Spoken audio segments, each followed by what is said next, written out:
everybody, welcome back for another episode of Exploring the Outdoors. In case this is your first time joining us, my name is Andy and I'm one of the 4-H educators out here at the North Central 4-H Camp Center. Today we're going to be talking a lot about birds, and most of us are familiar with what birds are already. They nest in trees, they nest in bushes, sometimes they even nest in our driveways. And today we're going to learn not only what makes a bird, but how to tell them apart. So, just like mammals, all birds have characteristics that set them apart from other groups of animals. For example, they have hollow bones, and they're warm-blooded, much like mammals are. But most of the things we can tell just by looking at them. All birds have a beak of some sort that they use to eat food. Their feet are designed in specific ways to help them get around and eat as well. All of them have wings, and all birds also have feathers. We're going to talk about all 4 of those things today, little by little, but I'm going to let Patrick pop in first, and he's going to talk to you all about beaks. A bird's feet are also highly adapted for the environment they live in. Ducks and geese, for example, have what are called webbed feet, meaning that there is extra skin between the toes. This makes it easier for them to swim. However, a woodpecker doesn't swim. Its feet are designed to make climbing easier. They have 4 toes, 2 that face forward and 2 that face backwards. This makes it easier for them to move up and down a tree. Birds like the robin have 4 toes as well, but their feet are arranged differently. It has 3 toes in the front and 1 in the back. These kind of feet are good for perching. This makes it easier to grip around the small branches so that they don't have to worry about falling. A final type would be graspers, which is what most birds of prey have. Their adaptation is less about the placement of the toes and more about the long, curved claws, which we call talons. These talons are used to grasp and dig into the prey and help hold on to them during flight. Beaks are what allow birds to eat their food, and depending on the size and the shape, depends on the different type of food that they're able to eat. So what I want you to do is I want you to pause the video because it's a lot easier for me to help show you what a beak looks like if you go find these common household items within your house. So the first thing you're going to go find is a pair of tweezers. You're going to find a slotted spoon, a handy dandy straw, and a pair of pliers.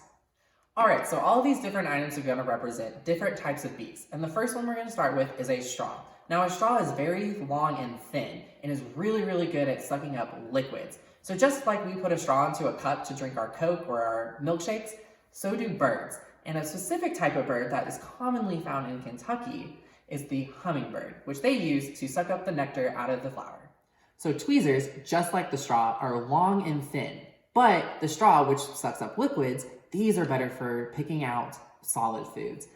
So a warbler is a good example of a bird that has this type of beak because they will go and sift through dead logs or the dirt to find insects and worms sitting inside, and they'll go do.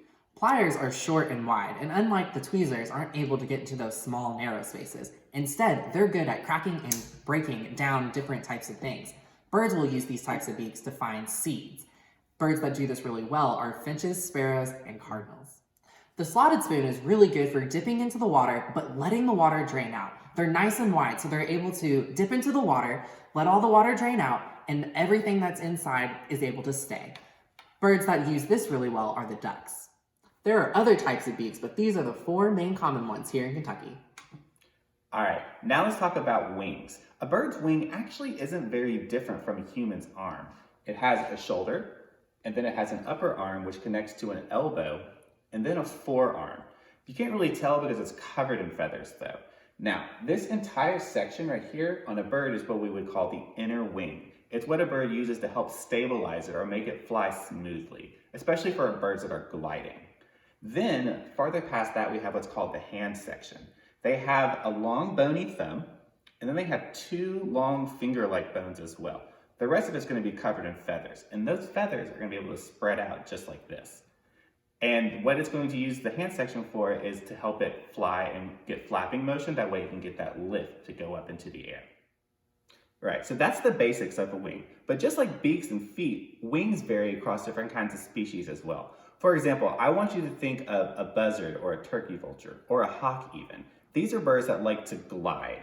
So if they're gliding, do you think they're going to have a longer inner section, or what we call the inner wing, or do you think they're going to have a longer hand section?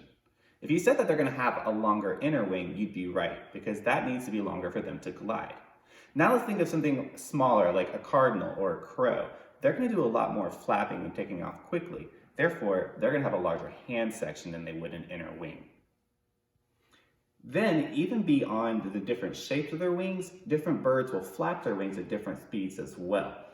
We're going to do a little bit of an experiment. I want you to get out your wing, and I want you to do a big flapping motion, just like this. Actually, do it with both, just like that. Pretty easy, right? It doesn't take a lot of effort. Now, a bird might flap its wings super fast if it's smaller and has smaller wings. If it has larger wings, it might flap a little bit slowly.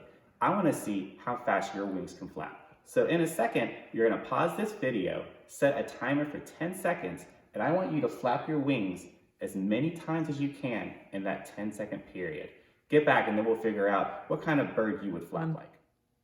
All right, let's see how you did. Now, I'm a pretty slow flyer. I was only able to flap my wings about 16 times. So I'm a little slower than a crow would be. You can see a crow would flap its wings 20 times in that 10-second period. That's 2 times every second, which is pretty fast to begin with.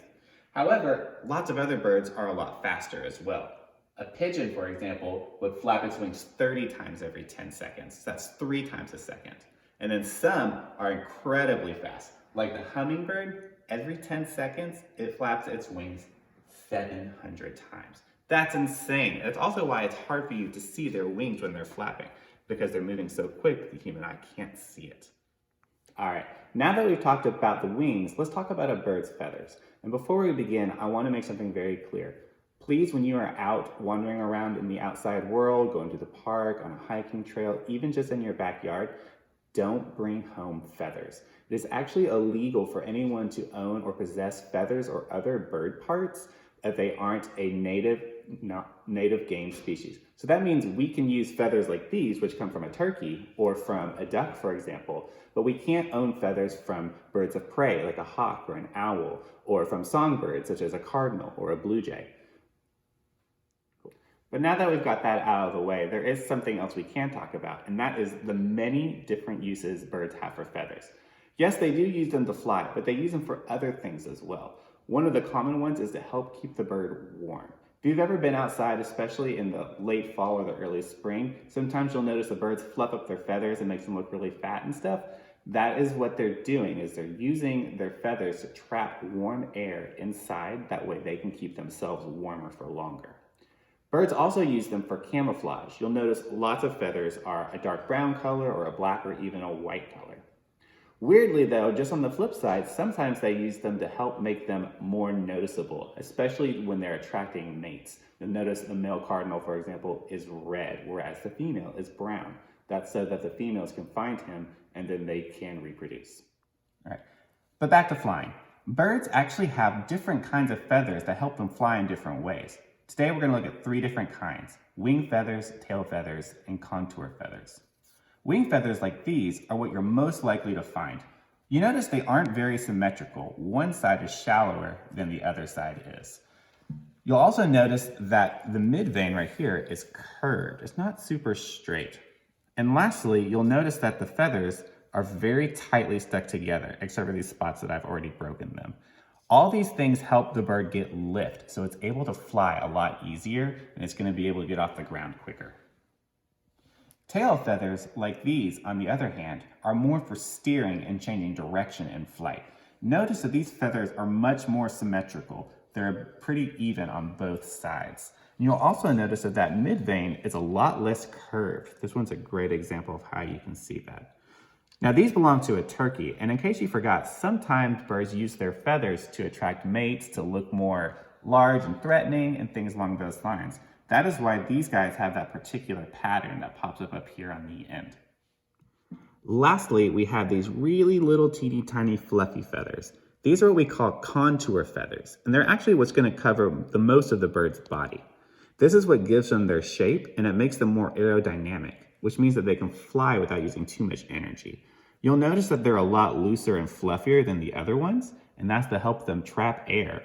They also tend to be more waterproof than the other ones are, which makes sense because it's what it's using to shelter its body. So why exactly are we telling you this? It's because in order to tell different birds apart, or to ID them, something that means that we're identifying the kind of bird that it is, you need to be able to know how they're different from one another. For example, we know that a woodpecker, the pileated woodpecker in particular, has that bright red head, it has climbing feet, and it has a long sharp beak that it uses to bore into trees and collect insects. However, we know that a blue jay has a blue coat and it has perching feet instead, so we can tell it apart in those ways. But what if we can't get a bird to sit still for long enough, or it's too far away for us to tell what it looks like just with our eyes? There is another way that birders use to help identify birds, and in case you didn't know, a birder is someone who views birds as a hobby. What they'll do is they'll listen for the bird's song, or the sounds that they make.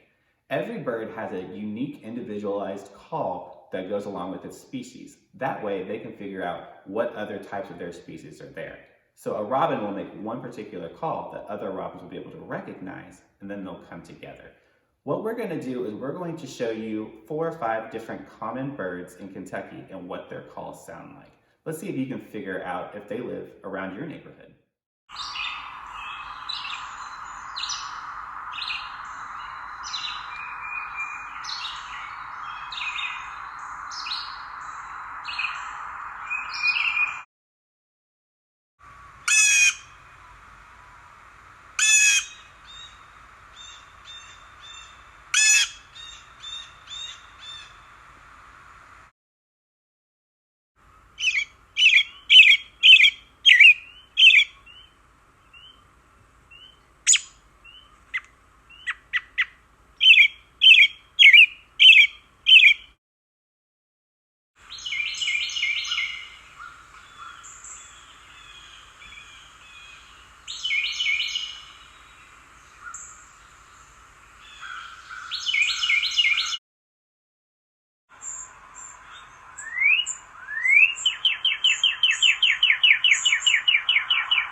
All right, thanks for joining us on today's episode of Exploring the Great Outdoors. We hope you enjoyed, and we'll see you on the next.